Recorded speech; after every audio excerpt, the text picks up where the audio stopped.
കാർഷിക വാർത്തകൾ.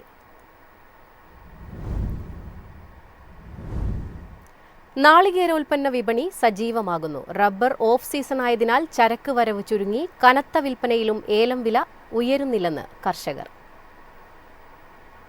നാളികേരോൽപ്പന്ന വിപണി ചൂടായി തുടങ്ങി. കൊച്ചി ടെർമിനൽ മാർക്കറ്റിൽ വെളിച്ചെണ്ണ വില ക്വിന്റലിന് 26,700 രൂപയിൽ നിന്നും 26,900 രൂപയിലേക്ക് ഉയർന്നപ്പോൾ കൊപ്രയ്ക്ക് 100 രൂപ വർദ്ധിച്ച് 18,000 രൂപയായി. തമിഴ്നാട് വിപണിയായ കാങ്കയത്ത് വെളിച്ചെണ്ണ വില 25,650 രൂപയായി. ഒറ്റയടിക്ക് 350 രൂപയാണ് വർദ്ധിച്ചത്.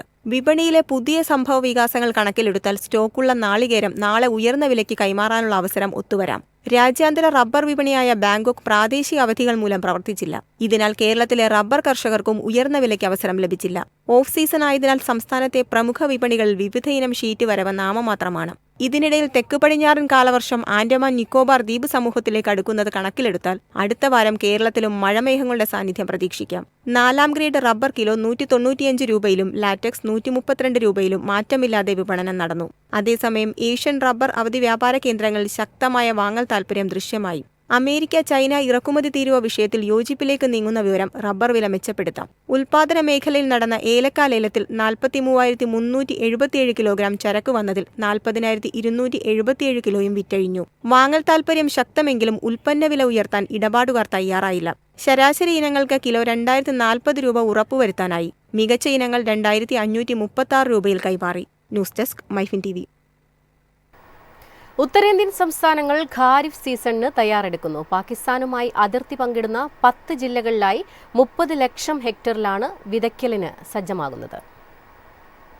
പ്രധാന കാർഷിക സംസ്ഥാനങ്ങളായ രാജസ്ഥാനിലെയും പഞ്ചാബിലെയും കർഷകരാണ് ഖാരിഫ് സീസണ് വിതയ്ക്കലിനൊരുങ്ങുന്നത്. ഇതിൽ 10 ജില്ലകളിലെ കൃഷിഭൂമി പാകിസ്ഥാനുമായി അതിർത്തി പങ്കിടുന്നതാണ്. നിലവിലെ ഇന്ത്യ പാക് സംഘർഷങ്ങളിൽ ആശങ്കയില്ലെന്നാണ് ഈ മേഖലയിലെ കർഷകർ വ്യക്തമാക്കുന്നത്. വിളകളെക്കാൾ ദേശീയ അതിർത്തി സംരക്ഷിക്കുന്നതിലാണ് മുൻഗണനയെന്നാണ് കർഷകരുടെ പക്ഷം. വെടിനിർത്തൽ പ്രഖ്യാപിച്ചതോടെ ഈ മൺസൂണിൽ സാധാരണ പ്രവർത്തനങ്ങൾ ആരംഭിക്കാമെന്ന പ്രതീക്ഷയിലാണ് കർഷകർ. ബസുമതി, മറ്റു നെല്ലുകൾ, ചെറുപയർ, തിന വിഭാഗമായ കമ്പം എന്നിവയാണ് പ്രധാന ഖാരിഫ് വിളകൾ. 30 ലക്ഷം ഹെക്ടറിലായി 43 ലക്ഷം ടൺ ഭക്ഷ്യധാന്യങ്ങൾ വർഷം തോറും ഉൽപ്പാദിപ്പിക്കുന്നുണ്ട്. പോയ വാരം കേന്ദ്ര കൃഷിമന്ത്രി ശിവരാജ് സിംഗ് ചൌഹാൻ ഗുജറാത്ത്, രാജസ്ഥാൻ, പഞ്ചാബ്, ജമ്മു ആൻഡ് കശ്മീർ എന്നീ സംസ്ഥാനങ്ങളിലെ അതിർത്തി ജില്ലകളിലെ കാർഷിക സ്ഥിതി അവലോകനം ചെയ്തിരുന്നു. News desk Myfin TV. കന്നുകാലികളിലെ കുളമ്പുരോഗ പ്രതിരോധ കുത്തിവയ്പ് പദ്ധതിയുടെ 6ാം ഘട്ടത്തിന് തുടക്കമായി. ദേശീയ ജന്തുരോഗ നിയന്ത്രണ പദ്ധതിയുടെ ഭാഗമായാണ് കുത്തിവയ്പ്. മൃഗസംരക്ഷണ വകുപ്പിലെ ഉദ്യോഗസ്ഥരുടെ ടീമുകൾ കർഷകരുടെ വീടുകളിലെത്തി സൗജന്യമായാണ് കുത്തിവയ്പ് നൽകുന്നത്. ഇതിനായി സംസ്ഥാനത്തൊട്ടാകെ വാക്സിനേറ്ററും സഹായിയുമടങ്ങുന്ന 1,870 സ്ക്വാഡുകൾ രൂപവൽക്കരിച്ചിട്ടുണ്ട്.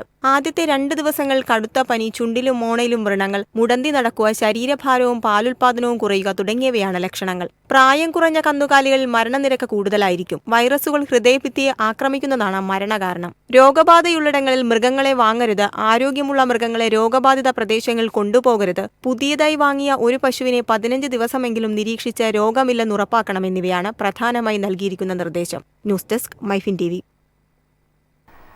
ഭൗമസൂചിക പദവി ലഭിച്ചതോടെ തലനാടൻ ഗ്രാമ്പൂവിന് കമ്പോളത്തിൽ വൻ വില.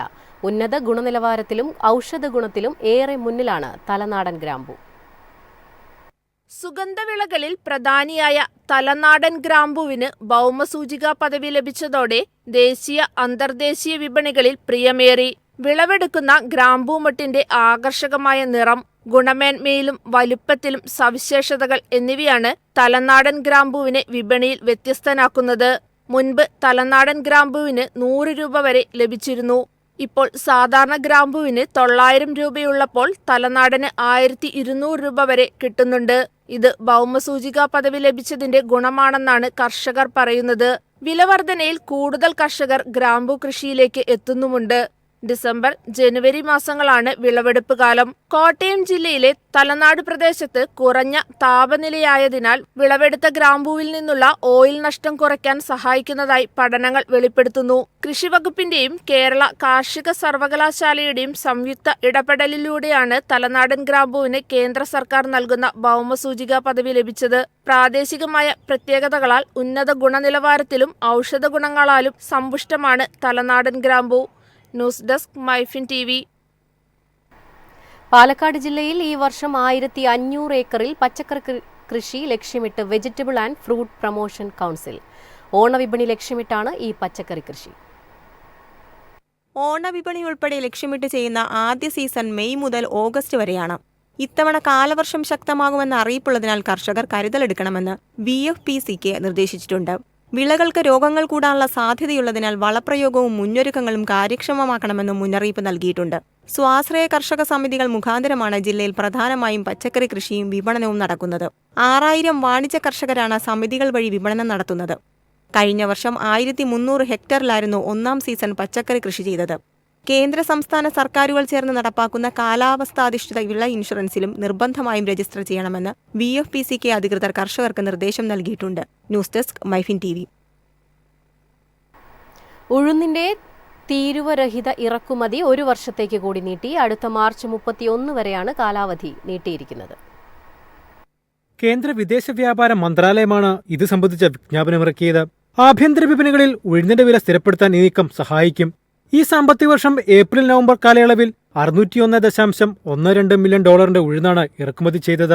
ഇതിൽ $549 മില്യൺ ഉഴുന്ന് മ്യാൻമറിൽ നിന്നാണ്. കൂടാതെ സിംഗപ്പൂർ, തായ്ലാന്റ്, ബ്രസീൽ എന്നിവിടങ്ങളിൽ നിന്നും ഇന്ത്യ ഉഴുന്ന് ഇറക്കുമതി ചെയ്യുന്നുണ്ട്. കഴിഞ്ഞ സാമ്പത്തിക വർഷത്തിൽ ഇന്ത്യയും മ്യാൻമറും തമ്മിലുള്ള വ്യാപാരം $1.74 ബില്യൺ ആയിരുന്നു. മധ്യപ്രദേശ്, ആന്ധ്രാപ്രദേശ്, ഉത്തർപ്രദേശ്, രാജസ്ഥാൻ, തമിഴ്നാട്, മഹാരാഷ്ട്ര എന്നിവയാണ് രാജ്യത്തെ പ്രധാന ഉഴുന്നുൽപാദക സംസ്ഥാനങ്ങൾ. ലോകത്തിലെ ഏറ്റവും വലിയ ഉഴുന്ന് ഉൽപാദക രാജ്യവും ഉപഭോക്തൃ രാജ്യവും ഇന്ത്യയാണ്. News desk Myfin TV. April വരെ ഇന്ത്യ കയറ്റുമതി ചെയ്തത് 4 ലക്ഷം ടണ്ണിലധികം പഞ്ചസാര. സൊമാലിയയിലേക്കാണ് ഏറ്റവും കൂടുതൽ കയറ്റി അയച്ചത്.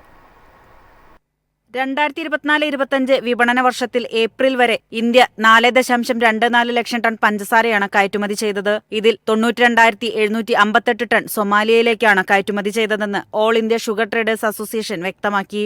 ഒക്ടോബർ മുതൽ സെപ്റ്റംബർ വരെയാണ് പഞ്ചസാര മാർക്കറ്റിംഗ് വർഷം. കേന്ദ്ര സർക്കാർ കയറ്റുമതിക്ക് അനുവദിച്ചത് ആകെ 10 ലക്ഷം ടണ്ണാണ്. ഏപ്രിൽ 30 വരെ മില്ലുകൾ ആകെ 4,24,089 ടൺ പഞ്ചസാര കയറ്റുമതി ചെയ്തിട്ടുണ്ട്. ഇതിൽ ഏപ്രിൽ വരെ വെളുത്ത പഞ്ചസാര കയറ്റുമതി 3.27 ലക്ഷം ടണ്ണും ശുദ്ധീകരിച്ച പഞ്ചസാര 77,603 ടണ്ണും അസംസ്കൃത പഞ്ചസാര 18,514 ടണ്ണുമാണ്. സൊമാലിയയ്ക്ക് പുറമെ അഫ്ഗാനിസ്ഥാനിലേക്ക് 66,927 ടണ്ണും ശ്രീലങ്കയിലേക്ക് 60,357 ടണ്ണും ജിബൂട്ടിയിലേക്ക് 47,100 ടണ്ണുമാണ് ഇന്ത്യ കയറ്റുമതി ചെയ്തത്. നിലവിലെ കയറ്റുമതി സാഹചര്യം കണക്കിലെടുത്താൽ കേന്ദ്ര സർക്കാർ അനുവദിച്ച 10 ലക്ഷം ടൺ പഞ്ചസാരയിൽ 8 ലക്ഷം ടൺ പഞ്ചസാര കയറ്റുമതി ചെയ്യാൻ സാധിക്കുമെന്നാണ് വിലയിരുത്തൽ. News desk Myfin TV. കമ്പോള നിലവാരം. ഇന്നത്തെ കമ്പോള നിലവാരം: RSS 4 196, RSS 5 192, ലാറ്റക്സ് 141, ജാതിക്ക 350, ജാതിപത്രി 1800 മുതൽ 2250 വരെ, ഗ്രാമ്പു 900,